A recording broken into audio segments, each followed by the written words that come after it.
तो हम किसी भी इंसान का एक बिल्कुल डिट्टो कार्बन कॉपी, बिल्कुल क्लोन क्रिएट कर सकते हैं। नमस्कार दोस्तों, मैं एआई वर्ड के बारे में हर बार बताती रही हूँ और बहुत सारे लोगों से मैंने डिस्कस भी किया था कि ये हो रहा है, ये चीज़ें हो रही है। मेरे पास सबूत नहीं था पर मैंने उनको बता दिया था कि ये चीज़ हो रही है। लोग मेरी बातों पे विश्वास नहीं करते क्योंकि सोचते होंगे कि छोटी है, इतनी अकल नहीं है, हम लोग बड़े बड़े लोगों से मिलते हैं, इसको इतनी समझ नहीं है, इसको कुछ ख्याल आता है और ये बोल देती है। लेकिन आज वो हो रहा है जो मैं पहले ही बोल चुकी हूँ और मेरे पास सबूत नहीं थे, पर जो काम बताए जा रहे थे वो काम हो रहे हैं। मैं कुछ दिनों पहले वीडियो भी बना चुकी हूँ कि आप प्रवेश कर चुके हैं एआई वर्ल्ड में और बहुत जल्दी एक सपना जैसा होगा कि आप आंखें खोलेंगे और देखेंगे कि आप एआई वर्ल्ड में हैं। तो आइए देखते हैं इस वीडियो को और जो हो रहा है उसको भी। क्या हम इंसान फाइनली भगवान बन चुके हैं? जिस तरह भगवान ने अपने एक अंश से हम इंसानों को बनाया, रिसेंटली कोलंबिया यूनिवर्सिटी के साइंटिस्टों ने भी एक कैंसर पेशेंट की जान बचाने के लिए उसका एक मिनी क्लोन बनाया, यानी एक असली इंसान का हूबहू कॉपी, ताकि ओरिजिनल पेशेंट की बॉडी कीमोथेरेपी से कैसे रिएक्ट करेगी इसे वो टेस्ट कर सके। पर आखिर ये छुटकू सा ह्यूमन क्लोन यानी इंसानों का कार्बन कॉपी दिखता कैसे? क्या वो अब जिंदा भी है? और ह्यूमन क्लोनिंग तो मोस्ट ऑफ द कंट्रीज में तो बैंड है ना, इलीगल है। Known cloning techniques to actually create a human being is untested, unsafe, and morally unacceptable. So, ऐसा कौन सा लूप होल है जिसकी मदद से ये साइंटिस्ट और इवन अब तो कुछ कंपनीज तक सीक्रेटली ह्यूमन क्लोन्स बना रहे हैं? और अगर ऐसा है तो क्या ऐसा नहीं हो सकता इनमें से कितने ही क्लोन्स आज हमारे बीच में कहीं पर सीक्रेटली रह रहे हैं?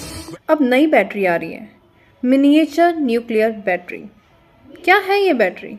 अब लोगों को लगेगा कि ये बैटरी तो बहुत अच्छी है, एक बार फ़ोन चार्ज करो तो बार बार करने की ज़रूरत ही नहीं है।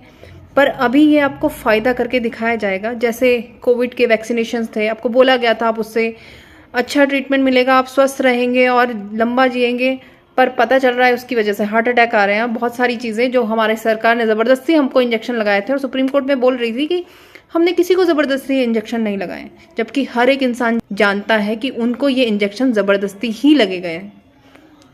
वैसे ही ये बैटरी अभी लाई जाएगी सबको फ़ायदे दिखा के।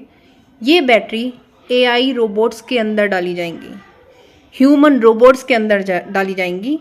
इसका ये फ़ायदा होगा कि एक बार चार्ज कर दिया तो बार बार उसको चार्ज करने की ज़रूरत ही नहीं है।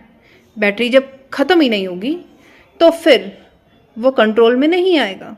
तो समझिए क्या खेल चल रहा है, कैसे चल रहा है और क्या क्या होने वाला है। जो है मिनिएचर न्यूक्लियर बैटरीज। इमेजिन करो एक फोन जिसे कभी भी चार्ज ही नहीं करना पड़े, एक रिमोट या घड़ी जिसका सेल कभी भी बदलने की जरूरत ही ना पड़े, और एक कैमरा जो आपके बेस्ट मोमेंट्स को कैप्चर करते वक्त बीच में ही अपना दम ना तोड़ दे।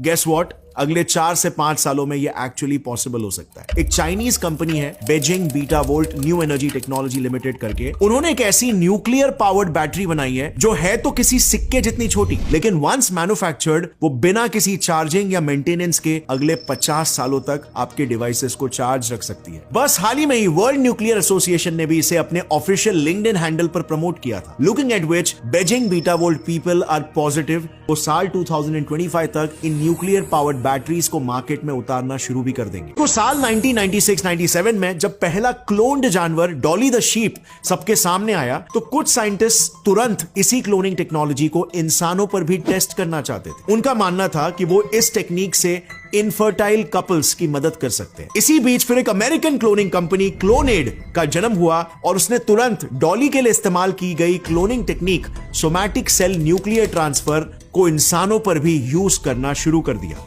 बेसिकली इस टेक्निक में वो लोग पेरेंट से उनके कुछ टिश्यू सैंपल्स ले लेते थे और फिर उसमें से एक टिश्यू के सेल्स में से न्यूक्लियस निकालकर उसकी जगह पर दूसरे टिश्यू के न्यूक्लियस को इंजेक्ट कर देते थे और उसके बाद उन सैकड़ों सैंपल्स में से जो भी सेल मल्टीप्लाई करने लग जाते उसे एक एम्ब्रियो के स्टेज तक ग्रो करने के बाद एक सरोगेट मदर के यूटेरस में इंप्लांट कर दिया जाता था। इस प्रोसीजर के अंत में फाइनली जो बच्चा पैदा होता था वो हूबहू अपने उस पेरेंट का क्लोन होता था, उसका कार्बन कॉपी जैसा दिखता था जिसका उसे न्यूक्लियस मिला था। सिंपली पुट वो एक तरह से अपने पेरेंट का एक हूबहू जुड़वा होता, जस्ट एक अलग टाइमलाइन से। अब इसी टेक्नोलॉजी को यूज करके क्लोनेड की सीईओ ब्रिगेट बॉयसेलियर का यह दावा है कि उन्होंने एटलीस्ट 20 ह्यूमन क्लोन्स ऑलरेडी बना लिए और उनमें से पहली बेबी ईव दिसंबर 26, 2002 को पैदा भी हो चुकी है। विच मीन्स आज ईव एक 22 साल की आम कॉलेज गोइंग लड़की बनकर शायद हमारे बीच ही कहीं पर रह रही है, और ये फैक्ट कि वो इंसान का ही एक क्लोन है उसे शायद पता भी नहीं। बट क्लोनिंग तो बैंड है, राइट? सो ये कैसे पॉसिबल हो रहा है? Well, it turns out that's just the half truth. Firstly, human cloning सिर्फ 46 कंट्रीज में ही बैंड है out of total 195 countries that we have now. और इसीलिए क्लोनेड ने भी ईव और बाकी के क्लोन बेबीज को अपने होम कंट्री यूएसए के बाहर डेवलप किया। दूसरी बात, जिन 46 देशों ने इसे बैन किया है उसमें से भी ऑलमोस्ट सभी देशों में सिर्फ ह्यूमन क्लोनिंग बैंड है, एनिमल क्लोनिंग नहीं।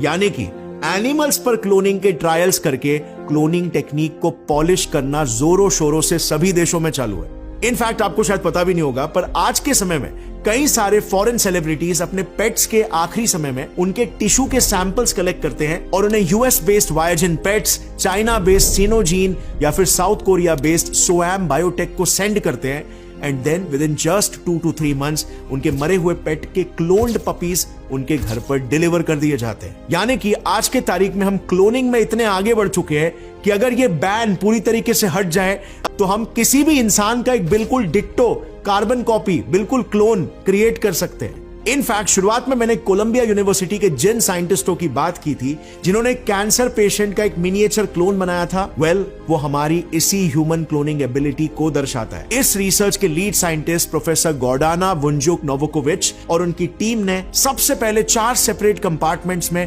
पेशेंट के हार्ट, बोन, लिवर और स्किन के टिश्यूज को ग्रो किए। फिर उन्हें आर्टिफिशियल ब्लड वेसल्स के जरिए कनेक्ट करके उनमें पेशेंट का ब्लड भी सर्कुलेट करवाया और फिर उस पे anti cancer drug doxorubicin test करके रियल लाइफ ह्यूमन ट्रायल्स के साथ कंपेयर किया। रिजल्ट्स में आया कि वो मिनिएचर ऑर्गन सिस्टम बिल्कुल वैसे ही रिएक्ट कर रहा है जैसा डॉक्सोरूबिसिन के क्लिनिकल ट्रायल्स में एक असली इंसानी शरीर करता है। यानी कि अगर एथिकल कंसर्न्स ना हो तो we are this close to becoming God.